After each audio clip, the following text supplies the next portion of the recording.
anak laki-laki milik ibunya sampai akhir hayatnya.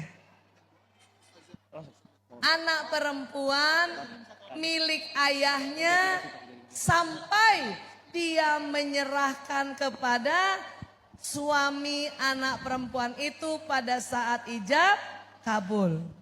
Nah itu dengarkan dulu itu. Jadi kalau anak laki apa Bu? Milik ibunya seumur hidup. Siapa yang punya anak laki sekarang?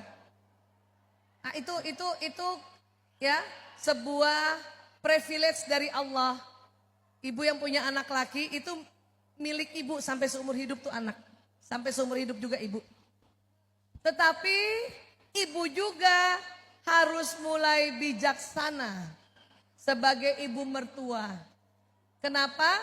Karena laki-laki juga apabila telah beristri, dia sudah menyandang hukum-hukum suami, termasuk salah satunya tadi ar-rijalu qawwamuna 'alan nisa tadi.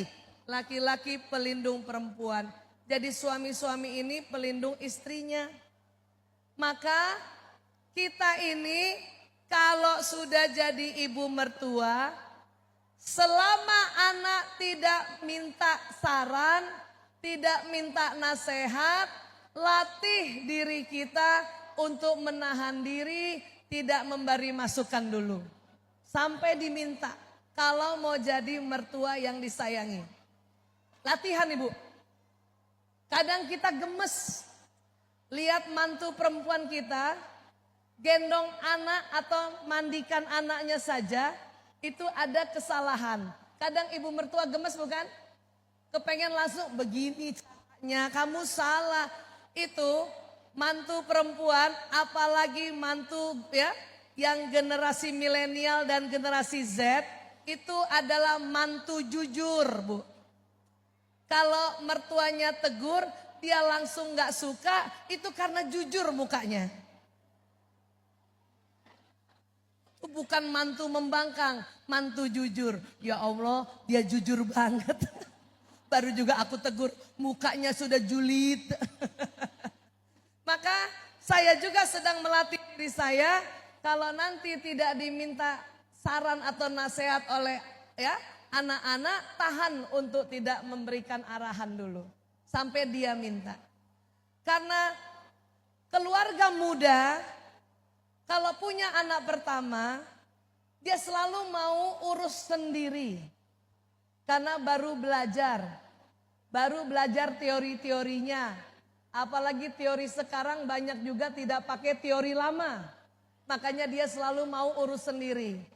Tidak mau dicampur aduk atau ditegur-tegur oleh orang tua apalagi mertua. Sabarlah Bu, nanti anak ketiga dia juga tanya sama ibu. Karena anak ketiga biasanya sudah mulai dia gak sanggup ngurus 1, 2, 3. Maka tolong dong Bu, ini harus diapain, tolong dong Bu, ini harus, itu rata-rata kayak gitu. Maka bersabar saja, bersabar saja. Nah sekarang buat mantu. Siapa nih, mantu perempuan atau mantu laki? Kalau tadi yang bertanya mantu perempuan, ingat tadi anak laki-laki milik ibunya seumur hidup. Maka tolong tidak cemburu dengan ibu mertua. Kalau anak kita mantu perempuan, gak usah cemburu, gak usah cemburu. Karena suatu ketika nanti kita punya anak laki, derajat kita seperti itu jadinya. Ya. Seperti itu jadinya. Jadi gak usah cemburu. Tenang saja. Makanya yang punya anak laki belum menikah, dari sekarang nasihati dia bahwa kamu nak, anak laki-laki seumur hidup milik aku. Kasih tahu mereka. Sehingga pada saat nanti dia punya istri, anak laki-laki mengerti, yang jadi suami mengerti. Bahkan sudah diajarkan dalam Islam, seorang suami bila dipanggil ibunya dan dipanggil istrinya bersamaan, yang harus didatangi adalah ke ibunya. Walaupun misalnya dekatnya ada istri, suami bilang, sebentar ya sayang, aku ke ibu dulu. Yang penting itu. Karena istri yang penting suami ngasih tahu, istri sudah senang sekali. Iya mas, ke ibu dulu, ke ibu dulu.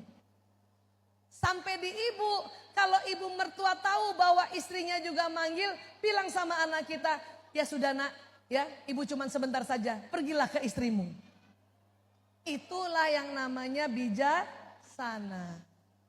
Tapi Bu Aisyah, ibu mertua saya nggak taklim, dia juga nggak tahu tentang kebijaksanaan, dia juga terlalu mencampuri. Kalau seperti itu, ibu boleh curhat sama suami, tapi sampaikan sama suami untuk tidak disampaikan kepada ibunya. Karena kadang-kadang ibu mertua tambah marah sama mantu perempuan, gara-gara perempuan ini kan kita perlu curhat ya Bu. Ngomong sama suami, suami ngadu lagi sama ibunya. Itu yang bikin kesal. Itu yang bikin tambah konflik. Bilang saja sama suami, ayah, aku cuman curhat doang, please. Cuman kamu aja yang tahu, gak usah sampaikan pada ibumu, please. Kasih tahu begitu. Tapi kalau ibu ragu, apakah suami ibu menyampaikan ke ibunya atau tidak, mending ibu pakai dialog jiwa kayak tadi. Ya, coba slide lagi.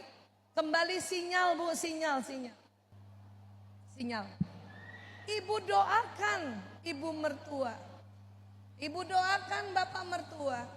Ibu doakan suami. Dan sama kayak tadi, sebut namanya yang lengkap dan bayangkan wajahnya. Bayangkan wajah. Paham ya Bu? Ya Allah, saya kirimkan Al-Fatihah ini untuk ibu mertuaku. Misalnya mantu saya, Aisyah binti Dahlan bin Husain, Al-Fatihah. Maka sinyal mantu saya akan masuk ke tubuh saya, masuk ke otak saya, masuk ke kolbu saya. Kemudian mantu saya mungkin mendoakan, ya Allah berikan sehat walafiat pada ibu mertuaku, Fulana binti Fulan. Berikan kebijaksanaan, mudahkan urusan kami berdua kalau kami berkomunikasi. Doa Bu, doa. Karena banyak yang meremehkan doa. Ngapain sih Bu Aisyah dikit-dikit doa, dikit-dikit doa. Jangan salah, doa itu power, sinyalnya kencang. Ya. Kalau kenapa laki-laki milik ibunya sampai seumur hidup, itu sekarang sudah ada pembahasannya. Hanya mohon maaf mungkin saya tidak sempat membahas di sini karena itu butuh 2 jam lagi untuk dibahas. Tapi sekali lagi, anak laki-laki milik ibunya seumur hidupnya, maka yang jadi ibu mertua please bijaksana, yang jadi istrinya please juga bijaksana. Anak perempuan milik ayahnya sampai ayahnya menyerahkan pada saat ijab kabul. Enak dong Bu kalau yang punya anak laki, kita yang anak perempuan, ibu jangan khawatir. Kata Nabi, seberapapun anak perempuan ibu, sebelum dia menikah, ibu sudah jadi ahli surga. Siapa yang punya anak perempuan semua? Ada? Ibu sudah jadi ahli surga. Karena ngurus anak perempuan itu luar biasa menjaganya. Ya, walau alam bisawab, inilah yang saya bisa sampaikan. Ya.